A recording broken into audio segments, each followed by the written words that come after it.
هخزن باميه ورز قد ايه بالظبط؟ هتخزني كتير جدا على قد ما تقدري. كتير جدا على قد ما اقدر؟ ده كده خراب بيوت. انا قلتلك وانتي حرة ونصحتك وانتي براحتك. مشكله لا يطلع الكلام صح. طب ما انا اخزنهم واتاجر فيهم.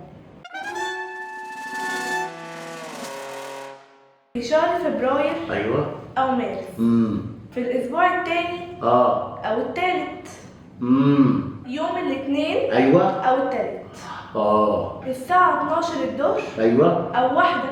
ايوه، ايه اللي هيحصل يعني؟ في قمر هيصطدم بكوكب المشتري. قمر وهيصطدم او كوكب بلوتو. بلوتو. وده بقى هيترتب عليه ايه؟ ايه؟ ان سعر كيلو البانيه هيزيد. بانيه. ولما سعر كيلو البانيه يزيد ايه اللي هيحصل؟ ايه؟ سعر الزيت هيزيد. زيت. تقوم انت بقى تعمل ايه؟ ايه؟ تخزن بانيه كتير. اخزن بانيه؟ وتخزن زيت كتير.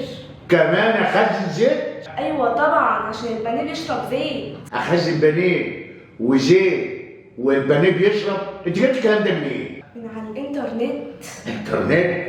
هو اي حاجه تشوفيها على الانترنت تصدقيها؟ ايوه طبعا، دي الناس كلها داخله وبتقولي ليه هتخزن. طب هل في قنوات ولا جرايد رسميه ولا حد من المسؤولين قال الكلام ده؟ الصراحه معرفش. امال بتقولي ليه؟ انا سمعتهم بيقولوا كده فقلت زيهم. يعني انت عارفه اللي بتعمليه ده اسمه ايه؟ ايه؟ اشاعات. اتفضل، الدكتور قال لي اديك ده. ماشي يا دكتور، انت قلت لها فعلا؟ فعلا حصل. ايوه فعلا، انا اتاكدت بنفسي. اصل الدكتور قال لي اتاكد من كل كلمه انت بتقوليها لي. انا مش فاهمه هو اخد مني الموبايل ليه؟ هي مش فاهمه هو خد منك الموبايل ليه؟ عشان كل ما بتشوف حاجه على الانترنت بتقعد على طول ويك ومصدقها ويك وتنشرها. علشان كل ما بتشوفي حاجه على الانترنت بتقعدي ويك وتصدقيها وويك وتنشرها. صح. طب انا ممكن اخد التليفون بتاعي واقفله الانترنت؟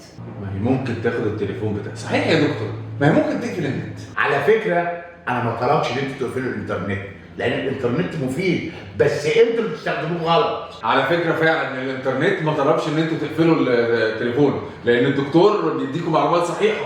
طب انا هاخد التليفون وهوعد كلها مش هعمل كده تاني. طب خلاص، هي هتقفل الانترنت وانا هاخد التليفون وانت توعدني ان انت ما تعملش كده تاني. ايه ده؟ ايه ده؟ خلي بالك، انت عارف لو سبت التليفون معاك اكتر من كده ايه اللي هيحصل؟ ايه؟ سعر القوطه هيزيد. القوطه؟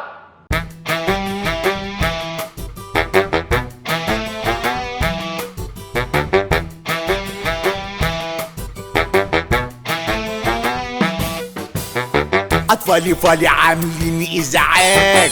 ياني ده عيال شياطين، وأنا ماشي على كرسي علاج، معرفش أنام من غير فيتامين. أطفالي عاملين إزعاج.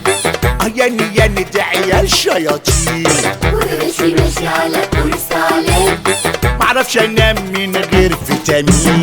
دكتور ونفساني ثاني ياني بني وياني مش عارفة أنام منه بيزنوا في وداني.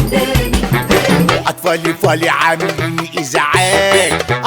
ياني ده عيال شياطين، وأنا ماشي على كرسي علاج، معرفش أنام من غير فيتامين. بتيجي رخمة أوي.